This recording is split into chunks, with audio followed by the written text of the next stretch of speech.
here's a short side lying sequence practice that you can do anytime you feel like you're stiff in your back or your shoulders or your hips or you're even into your neck. So all you'll need is something to support your head. I'm going to use a yoga block, but you could use a firm pillow or a blanket, and also an optional blanket of some sort or a folded bath towel. You're going to be lying onto your side, and you'll want to have something under your head. So as you come down onto your side, just making sure that as you lie down on your side, a lot of times we'll pitch forward to bring our head down, and then we're sort of at a diagonal from head to hips. So be conscious as you're lying down that you're going straight down to the side, and then your head can be supported on your prop.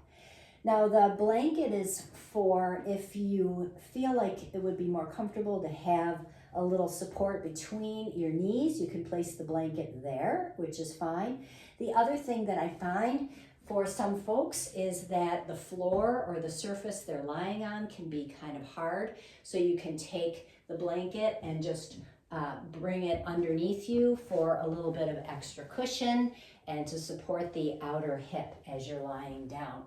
So again, just making sure here that your head is fairly in line with your pelvis. So once you're here, you're just going to let your bottom arm just relax out in front of you. Knees can be bent about 45 degrees here. And you're just going to bring your hands together, palms together. And just begin to slowly slide the top hand out in front of the bottom hand, and then bring the palms back together. And so this is a little bit of rocking motion through the body. You are bringing your top shoulder a little forward of your bottom shoulder, and maybe even your top side of your pelvis is rolling a little forward of the bottom side. So that's kind of the whole body shifting forward and backward.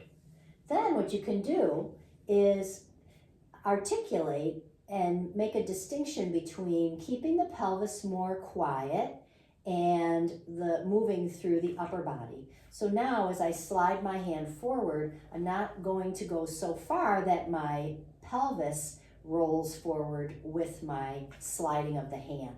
So I may need to dial that down a little bit just so that I can focus on purely moving through the upper body. So doing that a few times, let your head and neck relax the whole time. Then you're going to bring the top arm up to the sky, pausing here, and start to roll yourself, turning from the upper body. So my knees here, my pelvis and my knees are not shifting backward as I rotate to my right, then coming back into center. So what that might look like is if you bring your top arm up, and then if you watch your bottom leg as you go backwards, does your bottom knee slide backwards? Your top knee slide backward, because then you're not really creating a twist in the upper body here. So we don't want to tense the pelvis or squeeze the knees together in order to make sure that the lower body stays quiet. We just want to move in a range here where it's only the upper body. So even if that's a smaller range for you, you can take a peek down at your knees here as you're moving through your rib cage, your shoulders and head. There's the rotation, but the knees are not sliding. And then after you do a few of those, that's a nice way to do a little twisting. You can take your top hand to rest alongside your hip here. And then just again, sensing into your breath, I'm going to turn my thumb of the top hand up toward the sky and slowly begin to take my arm up and somewhere over my head. My plant is in the way here, so I'm just going to take my hand somewhere overhead. Now your fingers may meet the floor, they may not. And then bring the arm back down to the hip.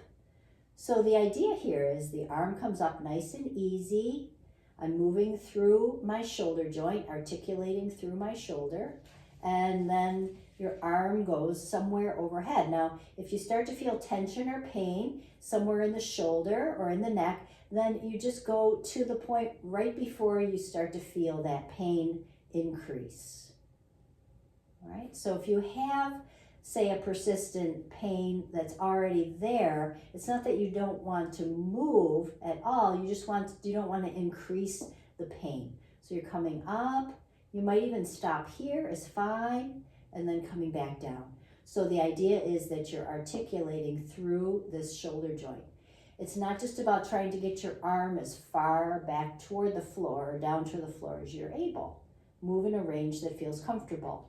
You can even rest the top of your arm on the side of your face, which is kind of nice here, and just take a few breaths. I'm just opening up the side body.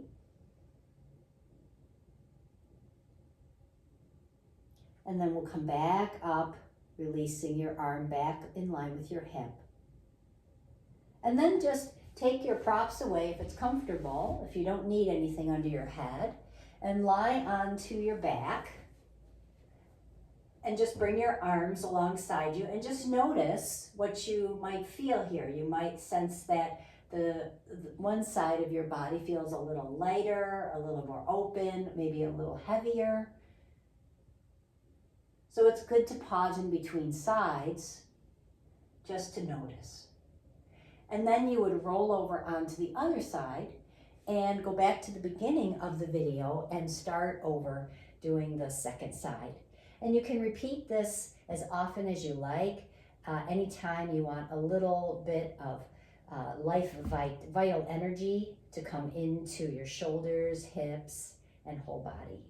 All right, have fun practicing.